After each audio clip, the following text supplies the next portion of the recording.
안녕하십니까? 안녕하십니까. 아, 예. 어떻게 지내셨나요? 낙찰을 좀 충동적으로 받은 게 있어가지고 경매는 조금 쉬고 있었습니다. 아, 요즘 쉬고 있었고. 네, 낙찰 받고 이거 정리하느라 또 한동안 네, 정신 맞습니다. 없으셨을 거니까 네. 투자금이 많으신 편이었나요? 강의 네. 들으러 갔을 때 네. 한 4천만 원 정도? 근데 4천만 원을 어쨌든 두 채를 이 물건 말고도 받은 게 있으시잖아요. 네, 맞습니다. 잔금 납부하는 데까지 뭐 자금의 문제는 없었나요? 4천만 원으로? 네, 없었습니다. 감정가보다 조금 싸게 받다 보니까 네. 낙찰가의 90% 정도 대출을 받았고 요 집. 요 집도 그렇고 그 집도 오. 그렇고 사실 세 채인데 세 채 다 90%. 네, 자금이 크게 그러니까 부족하진 않았습니다. 뭐 어떻게 대출을 받으시길래 90%까지 나오는지. 특히 이거는 위반 건축물이었잖아요. 네네네. 개인 사업자 내서 사업자 대출로 활용을 했고 사업자 대출 중에서도 목적에 따라 대출을 다르게 받으시는 것 같은데 바로 매도할 계획을 가지고 있었기 때문에 네. 신탁 대출로 아. 이렇게 해서 받다 보니까 좀 많이 나오게 됐습니다. 좀 비슷한 시기에 경매를 받아서 잔금 납부일이 겹치니까 네. 묶어주시더라고요. 아. 전체 파이가 커지니까 따지고 보니까 한 94% 정도 나왔습니다.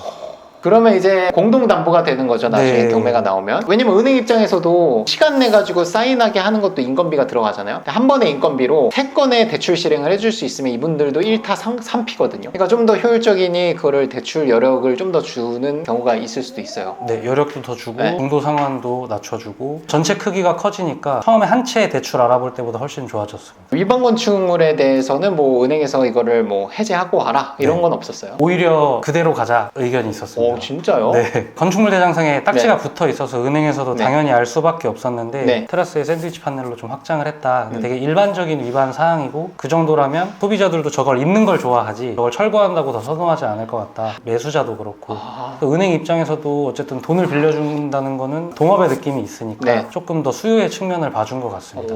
그러면 나중에 매도하실 때도 갖고 계신 대출을 그대로 승계하는 방식으로도 좀 해볼 수 있을 것 같은데 뭔가 그분이 새로 대출을 알아보는 게 아니라 이 대출 잘 받으셨으니까 그걸 넘길 수도 있을 것 같거든요. 그런 방법도 생각해보고 사실 부동산에서는 제가 물건을 내놨을 때 위반 건축물이라서 매도자가 대출이 안 나와서 안 될 가능성이 높다라고 그러니까 이야기는 하셨는데 네. 근데 저도 대출을 받았으니까 가능할 것 같더라고요. 그 은행 지점을 아예 소개시켜줘도 될 것 같고 네네. 요게 낙찰이 1억 2,700만 원 정도에 받으신 것 네네. 같고 얼마에 1억 7,500에 내놨습니다. 매도 차익이 4,400 뭐 이렇게 되는 거죠. 네, 수리비 빼고 비용 같은 거 다 제하고 계획대로 만약에 매도가 된다면 2천만 원 후반대. 야, 그럼 이 위반 건축물을 1억 7천에 내놨을 때 사장님들의 반응은 뭐 어떠셨어요? 비싸다는 반응은 아니었습니다. 그리고 은행 직원이랑 똑같이 그 소장님들도 네. 그대로 내놓는 게 나을 것 같다라고 얘기를 해주셔서 오히려 네, 부분 보시고 네. 이런 거 너무 좋아한다고. 부평이란 동네가 그만큼 임차 수요는 흘러 넘치고 매수세는 어떤가요? 실거주 하시는 분들 위주로 좀 알아보고 계시는 것 야, 같아요. 그러면 네. 최적이네 이게. 네. 공실이고. 학교 있고 그리고 여기가 매수 조금 꺼려 하시는 게 재개발 이슈 때문에 그 현금 청산 대상인 지역이 있는데 네. 여기가 딱 그 경계선에 걸려가지고 네. 여기는 괜찮습니다. 그쪽으로 못 들어가시는 분들이 계속 사셔야 되는 분들. 그러니까 여기는 당분간 뭐 재개발될 그런 건 네네네. 없으니까.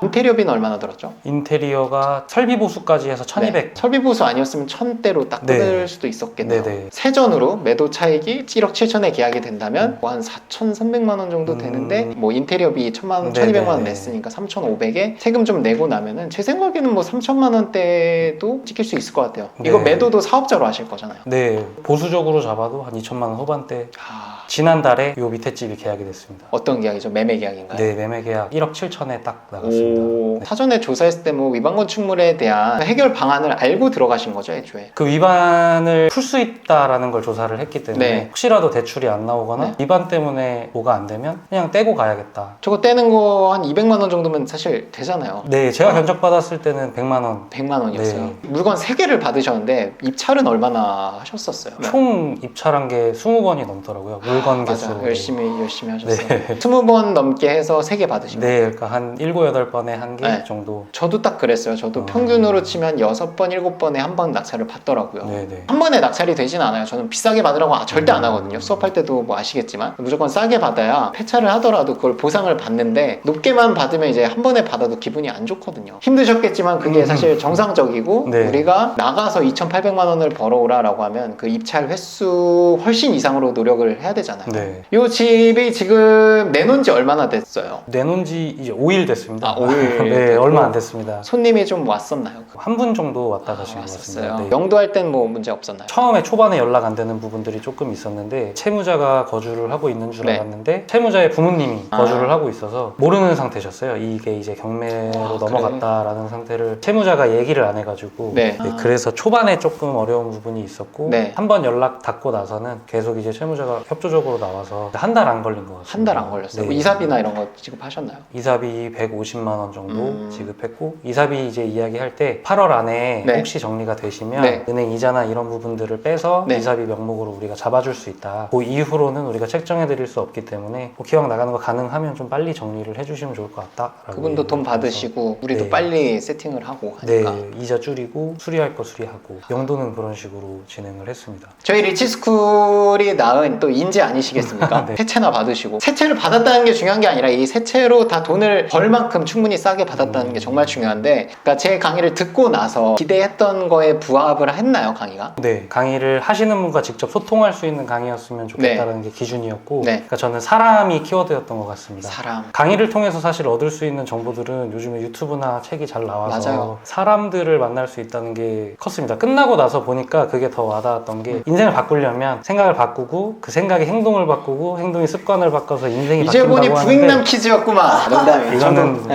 많이 네. 배웁니다. 네. 그랬는데 사실 그거를 유지하기가 힘들잖아요. 본업이 또 따로 있으니까. 관심사를 공유할 사람들이 조금 필요한 게 공감을 받고 공유를 받아야 지속력이 생기는 것 같습니다. 네, 네. 부동산 경매라는 것에 관심이 생겼을 때 그 주제로 이야기를 주고받을 수 있는 사람들이 좀 그렇죠. 필요한 것 같습니다. 근데 그게 단순히 뭐 오픈 채팅방이라던가 이런 거에서는 절대 느낄 수 없는 그런 것들이 또 오프라인 강의에 있기 때문에 거기서 동기부여 많이 받고 저희 동기끼리 만든 카톡방이 네. 만들어진 계기도 처음에 그 법원에서 만났을 때 생긴 건 아니고 아, 강의 과정이 끝나고 이제 각자 활동을 하잖아요. 일주일에 한 번씩 가서 얼굴 보고 막 이렇게 네. 하다가 혼자들 하려니까 이제 외로워진 거예요, 다들. 그래가지고 혹시 불쾌하지 않으면 이렇게 단톡방을 한번 만들어서 알게 모르게 좀 심란한 게 있더라고요. 입찰 갔다가 폐찰하고 돌아오는 길이라든지 네. 명도하러 갔다가 못 만나고 오는 길이라든지 네, 네. 기분이 좀 찝찝한 그런 네. 것들이 있는데 그런 것들을 나눌 사람들이 좀 필요하더라고요. 그런 것들을 나누고자 합의를 해서 만들어진 방입니다. 대체적으로 이제 만족을 하셨다라는 느낌인 것 같아서 저도 너무 뿌듯하고 처음에 요거 입찰받고 명도하고 들어왔을 네. 때 진짜 깝깝했거든요. 보일러 난방 온수 나오는 선이 거실을 뚫고 화장실까지 연결되어 있었습니다. 어디서부터 손댈지도 모르겠고 그쵸. 얼마나 손대야 될지도 모르겠고 심지어 건설업계에 계신 종사하시는 분인데도 네. 막막하면 다른 초보자분들이었으면 네, 차라리 계속 하던 그냥 땅에다가 집을 새로 짓는 거는 하겠는데 네, 그러니까 그러니까. 부수고 지으라 그러면 짓겠는데 네, 이건 또 약간 다른 거더라고요. 그렇죠. 해야 될 것과 안 해야 될 것을 딱 구분 지어서 말씀을 해주셔서 그런 부분에서도 견적을 많이 아낀 것 같습니다. 김 실장님의 감동 포인트는 그런 건 것 같아. 네. 안 해줘도 되는 것까지 챙겨주고 우리 입장에서 돈을 아낄 수 있으니까 감사한 거고 강의 자체가 250만 원이라고는 저도 생각하지 않아요. 같이 임장을 가서 저랑 소통할 수 있는 거 경매 환경을 만들어 드리는 게 진짜 크다고 생각을 하거든요. 네네. 그걸 아시는 분들은 신청을 막 하세요. 지금도 많이 잘 되고 있고 동욱님이나 이런 분들이 결과를 잘 만들어 주신 덕분이라서 다시 한번 이제 감사하다는 말씀 드리고 싶습니다. 아유, 제가 감사드립니다. 네. 앞으로의 투자 목표나 이런 게 있으시면 한번 저희 시청자분들한테 한번 선언해 주시고 마무리하면 좋을 것 같습니다. 특정 물건이라기보다는 진짜 꾸준히 하는 게 목표로 하고 있습니다. 너무 조급해하지 않고 네.